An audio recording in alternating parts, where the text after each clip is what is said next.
En el Mostrador Podcast continúa Al Pan Pan, la conversación que buscas para comenzar tu mañana. Bien, ya estamos de regreso y desde Estados Unidos tomamos contacto con nuestro siguiente entrevistado, que además ha tenido la gentileza de levantarse muy temprano porque está a 3 horas menos, o sea, a esta hora son las 5:30. Saludo entonces al abogado constitucionalista, ya lo decía, director del doctorado en Derecho de la Universidad Diego Portales, Javier Couso. Javier, gracias por estar con nosotros esta mañana. ¿Dónde estás tú exactamente? En Madison, Wisconsin. Imagínate, o sea, para ti son las 5:30 de la mañana, ¿no? Sí, es temprano. Sorry. Muchas gracias, Javier. Te agradezco muchísimo que te hayas dado el tiempo para hablar con nosotros. Y bueno, partir preguntándote, Javier, tú has estado, obviamente, como abogado constitucionalista, muy pendiente de los distintos escenarios, por cierto, que se abren. Has analizado en profundidad el texto constitucional, lo has comparado, además, con la actual Constitución, en fin. Pero más allá de eso, que ya lo hemos hablado en otras oportunidades, quiero preguntarte, ¿cómo observas los distintos escenarios que se abren el domingo de imponerse una u otra opción y respecto también del margen con que cada opción se imponga? Pues yo diría que hay distintos planos en que uno puede analizar esa pregunta. Hay un plano estrictamente jurídico constitucional, hay un plano que diría que es más bien de política contingente, y hay finalmente un plano que tiene que ver con lo que es la sociedad en su conjunto. Desde el punto de vista jurídico constitucional es bastante claro. De aprobarse hay una serie de, digamos, de leyes que deben promulgarse entre los próximos, digamos, va de 1 año a cerca de 5 años para iniciar la tramitación. Esto puede ser un periodo de hasta 8 o 10 años de total implementación de una eventual nueva Constitución. Esto, por cierto, va a estar, a mi juicio, muy judicializado porque las leyes que implementen la Constitución van necesariamente a generar ruido.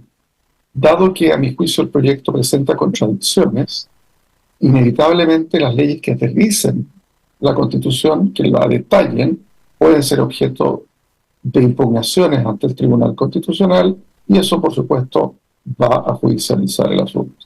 Ahora, sin perjuicio de ello, es probable que, como decía, el muy detallado esquema de normas transitorias que tiene el proyecto establece, digamos, y daría para un programa entero, ver medida por medida cuáles tomarán 1 año, cuáles 3, cuáles 5, en que el presidente deba iniciar el trámite. Pero ciertamente, de prevalecer en la favor, la agenda del presidente de la República actual va a estar dominada por el deber, digamos, de implementar esta nueva Constitución. De prevalecer en contra, muy brevemente, no, por favor, dale nomás. Es distinta, obviamente, de prevalecer en contra.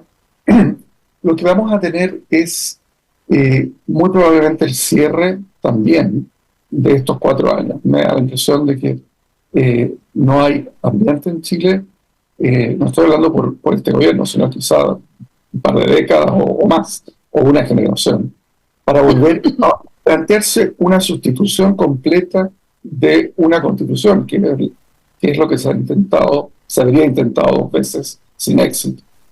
Y por supuesto esto no descarta la posibilidad de que haya reformas puntuales. Reformas puntuales que ya suscitaron acuerdos transversales, por ejemplo, reconocimiento constitucional del pueblo originario, algunas normas sobre biodiversidad. Ese tipo de cuestiones es probable que sean adoptadas puntualmente como reformas, pero estaría, a mi juicio, descartada la posibilidad de un tercer intento de un reemplazo constitucional completo. ¿Desde el punto de vista político? Sí. No, por favor, termina y yo te voy a hacer una pregunta relativa a tu experiencia comparativa con otras constituciones del mundo. No, desde el punto de vista, digamos, político, esto, por supuesto, implicaría un triunfo cultural de la derecha, y el interior de la derecha, relativamente hablando, sería un triunfo de republicanos por sobre Chile. Vamos, es obvio, a mi juicio, que eso sería un efecto político, y para el centro y la izquierda esto sería una nueva derrota que la llevaría a tener que replantearse la situación, porque para bien o para mal se planteó como un eje izquierda-derecha. No estamos ante un pacto constitucional aquí, que es lo que suele garantizar mayorías holgadas en este tipo de referéndums. Lo que te quería preguntar, Javier, es lo siguiente. Tú has seguido, por supuesto, muy atentamente procesos digamos, de realización de constituciones, ¿no? Es decir, procesos donde se han reunido distintos actores para lograr sacar adelante una constitución, ya sea para poder dar solución a ciertas crisis políticas, darle una vía institucional, ¿no es cierto?, a procesos sociales, en fin, ¿no? Y quiero preguntarte si hay algo que se le parezca a estos 4 años en Chile.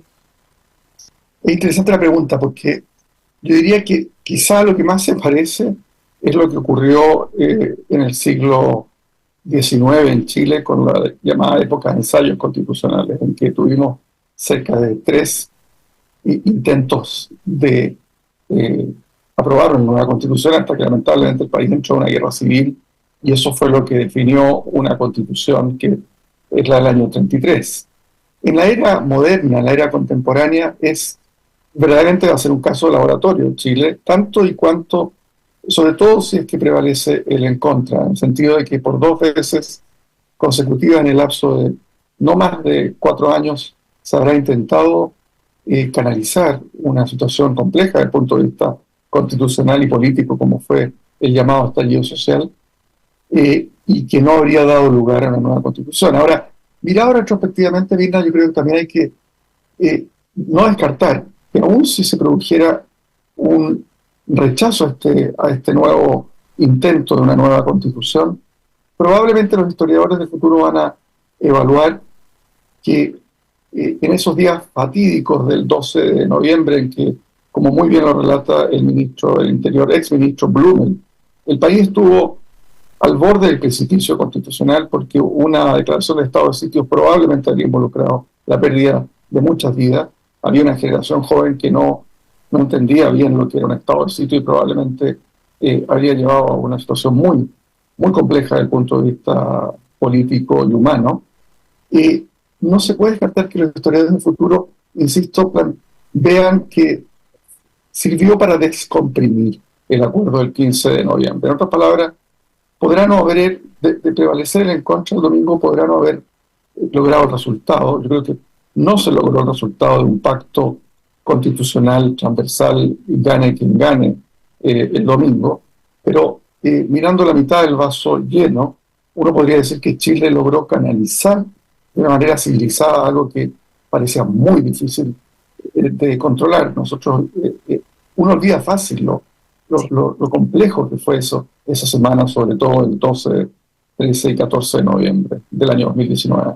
Exacto, mira, esa es una postura que yo, claro, que yo creo que es bastante compartida, ¿no? Que al menos este proceso constitucional ha logrado canalizar precisamente la crisis política tal como tú señalas. Pero otros dicen, sumado a eso, que se dimensionó el factor del cambio de la Constitución para los cambios que el país necesitaba y para lograr efectivamente avanzar hacia un pacto social. Y que está demostrado en lo que está ocurriendo, ¿no es cierto?, lo que ya ocurrió y que vamos a plebiscitar este domingo. ¿Cómo lo ves? Efectivamente, durante esos meses se habló de un pacto social que acompañara el pacto político que había realizado un amplio abanico de partidos el día 15 de noviembre del año 2019. Se habló durante muchas semanas, incluso meses, de que el país necesitaba un pacto social. Y el pacto social nunca se materializó tampoco. ¿Qué se entendía por pacto social? Yo creo que queda muy graficado en una cierta idea de que en Chile había era un país que venía con una cierta trayectoria virtuosa dentro de la región de crecimiento, pero con un malestar que ya había detectado el Programa de Naciones Unidas para el Desarrollo allá por el año 98.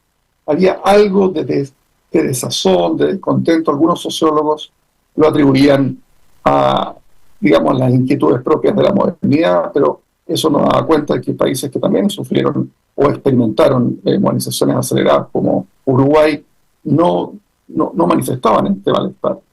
Entonces, en ese sentido, yo creo que, como lo ha planteado Juan Pablo Luna, va por un carril diferente. Una cuestión es el pacto constitucional que, insisto, lamentablemente, creo que no se gane quien gane, insisto, la opción que gane el domingo no se logró. Me parece que todavía está pendiente un pacto social. Y ese pacto social es algo que como país nos hemos desentendido y que lamentablemente pareciera ser como si se pensara que porque algo, digamos, uno deja de hablar de ello, va a desaparecer. En Chile ha habido o está instalada una cierta sensación de que en el país no hay oportunidades de ascenso social para todas y todos que sean equitativas, como una sensación de que la vida es dura para vastos sectores del país y menos para otros que que tienen una situación más privilegiada. Todavía recuerdo ese famoso WhatsApp en pleno estallido de la dama entonces, ¿no? Parece que tendremos que compartir un poco nuestros privilegios, creo recordar que planteaba la primera dama. Uf, imagínate todo lo que ha pasado. Exactamente, Javier.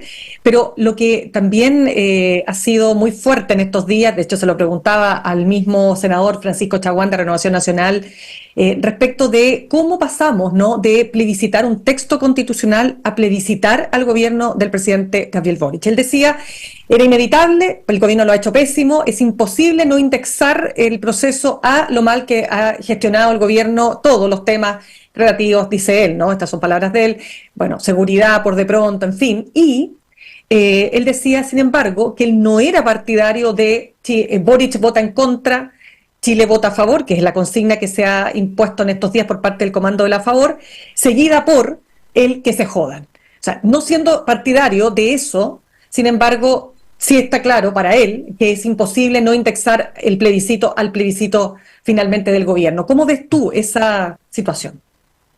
Es que cuando tenemos una situación como la que exhibe Chile, una falta de pacto constitucional, como la que ocurrió, por ejemplo, en mayo con el acuerdo de los expertos, que fue transversal, en alguna medida es difícil que se produzca un divorcio entre lo que es una pregunta sobre un proyecto que la gente percibe como algo que el gobierno favorece y que se polarice en ese eje.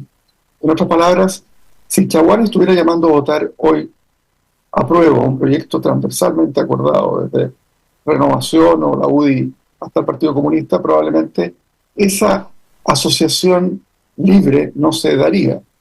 Esto ha ocurrido en otros países, cuando se produjo el plebiscito ratificatorio en Sudáfrica el año 96 o en otros procesos de esa naturaleza, cuando son producto de un pacto político, las sociedades se elevan un poco por encima de la contingencia.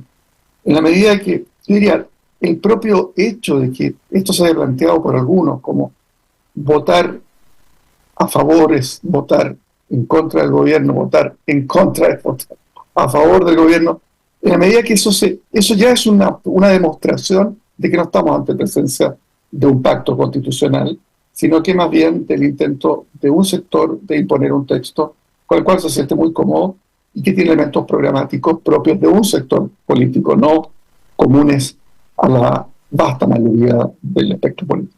Ahora, como me imagino que esto ocurre en distintas latitudes, no creo que sea solo un fenómeno de Chile, las personas cuando van a votar a un plebiscito, probablemente la gran mayoría nunca jamás leyó ni una hoja del texto que se va a plebiscitar, ¿no es así?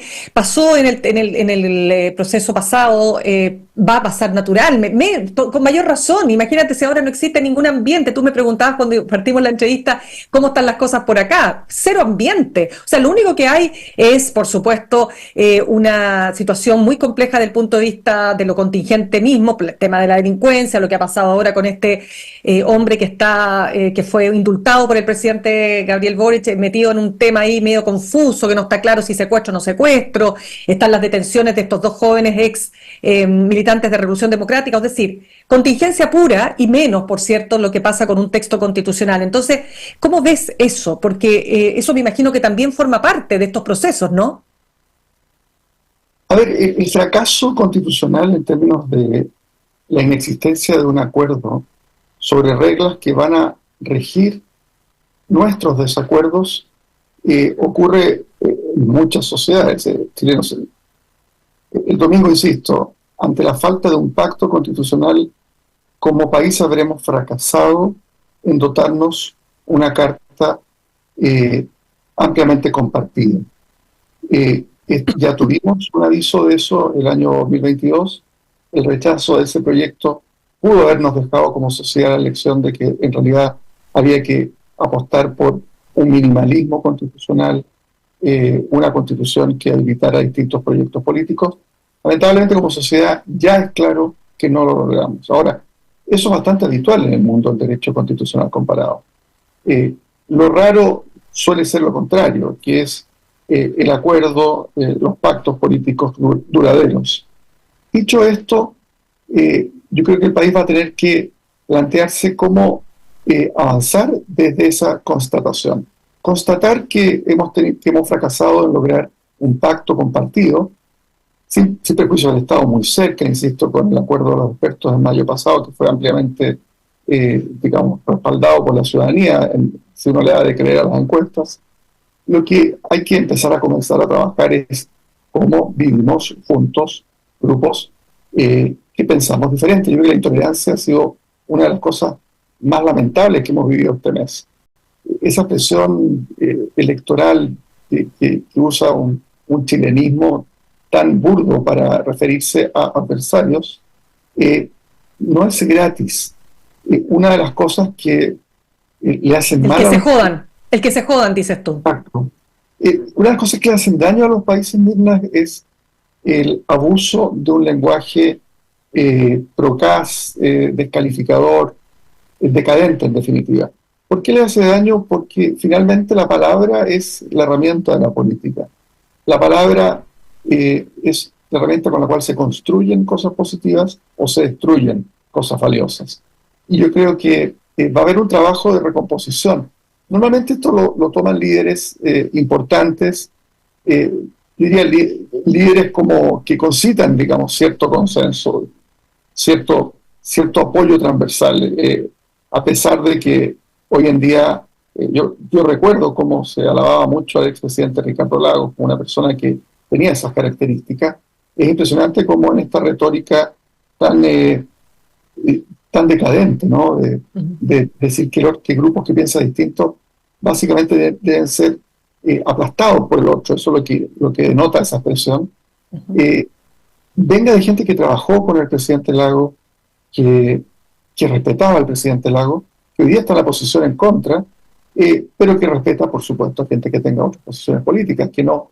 Entonces veo un trabajo muy difícil adelante de recomposición de la amistad cívica en Chile. La amistad cívica la gente hoy día pareciera como solazarse en referirse con el apelativo buenismo ante algo que me parece simplemente muy razonable, que es el mirar las realidades políticas como algo que debe ser cuidado.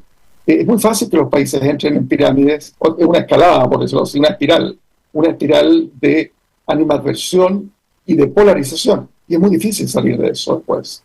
Y te agrego otro punto, Javier, porque yo personalmente soy bastante, no sé si decirte que poco optimista o que tengo poca esperanza de que efectivamente se pueda lograr este pacto social que nos decía hace un ratito el senador Chaguán. Él está disponible después del 17 de diciembre, porque vienen procesos electorales en Chile y Chile pasa, es un fenómeno tan particular que tenemos, ¿no?